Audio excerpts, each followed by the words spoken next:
পথে শুনি, কেন ঈশ্বর জগৎকে বিচার করার জন্য তার পুত্রকে যোগে প্রেরণ করেননি, এই জন্য যেন জগৎ তার দ্বারা পরিত্রাণ পেতে পারে, পরিত্রাণের জন্য। আবার 16 পথে দেখি, কেননা ঈশ্বর জগৎকে এতই ভালোবেসেছে তার একমাত্র পুত্রকে দান করেছেন, তার প্রতি বিশ্বাস রাখে সে বিনাশ না হয়ে কিন্তু অনন্ত জীবন পেতে পারে। কিসের জন্য পাঠিয়েছে? যখন মঙ্গল সভা অধ্যায় 6, যখন অধ্যায় 6 37 শুনি, যখন John chapter 6:37, യോഹന്നാന്റെ സുവിശേഷം 6-ാം അധ്യായം 37-ാമത്തെ തിരുവചനം, পিতা আমাকে যা কিছু দান করেন সে আমার কাছে আসে, এবং যে কেউ আমার কাছে আসে আমি তাকে কখনো ফিরিয়ে দেবই না, আমি কখনো ফিরিয়ে দেবই না। যিশু আবার কি বলেছেন? তোমরা পরিশ্রান্ত ভারাক্রান্ত যারা সকলে আমার কাছে এসো, পরিশ্রান্ত ভারাক্রান্ত সকলে আমার কাছে এসো, আমি বিশ্রাম দেব। এইরকম একটা ঈশ্বর আমাদের সঙ্গে আছে, তাকে আঁকড়ে ধরে হৃদয়ে রেখে সেবা করে ব্যক্তি বিনাশের দিনেও আশা পায়, ঔষধ তিনি আছে। এমন একটা প্রবক্তা আছে, প্রবক্তার নাম হচ্ছে হাবকুক প্রবক্তা। এই জীবনে একটা দুর্ঘটনা হলো, হাবকুক প্রবক্তা, লিখো হাবকুক প্রবক্তার কি দুঃখ হলো জানো? একদিন দেখলো তার পশুবল পুরা মারা গেছে, খেতে দেখলো একটা ফলও দিচ্ছে না, ডুমর গাছও নেই, আঞ্জির গাছও নেই, কিচ্ছু নেই, সবটা শেষ, কোনো ফল নেই। মাঠে দেখলো সমস্ত শস্যগুলো নষ্ট হয়ে গেছে, একটাও পাখি নেই, গোয়াল করে একটাও গরু ছাগলও নেই।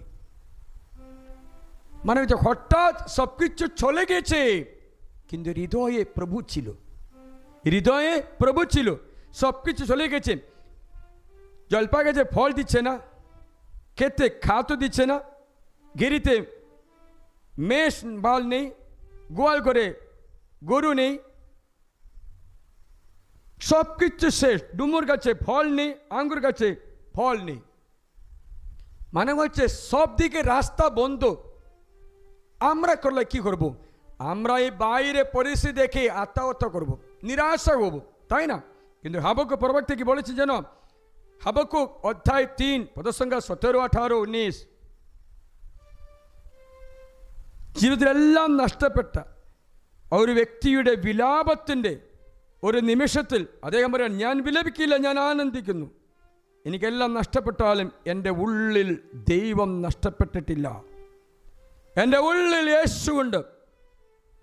শুনিয়ে ডুমুর গাছ সত্তর, ডুমুর গাছ মুকুল দেবে না, আঙ্গুর লতায় ধরে না ফল, জলপাইয়ের ফল হবে না, ফল হবে বিফল, আমাদের ক্ষেত খাদ্য দেবে না, ঘেরি থেকে বিলীন হবে মেষপাল, গোয়ালে থাকবে না কোনো গবাদি পশু।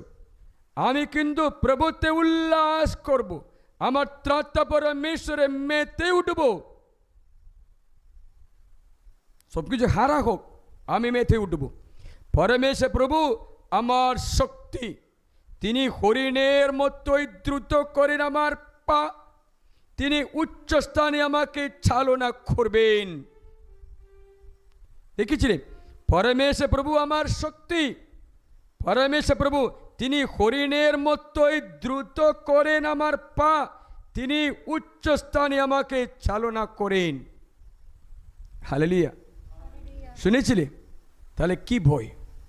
হৃদয়ের মধ্যে ঈশ্বরকে আপন ধরে নাও, হৃদয়ে তাকে সেবা করো, তাহলে তোমার আনন্দ বাইরে পরিস্থিতিতে নয়, ভিতরে থাকা প্রভুতেই আছে, অন্তরে থাকা প্রভুতেই আছে।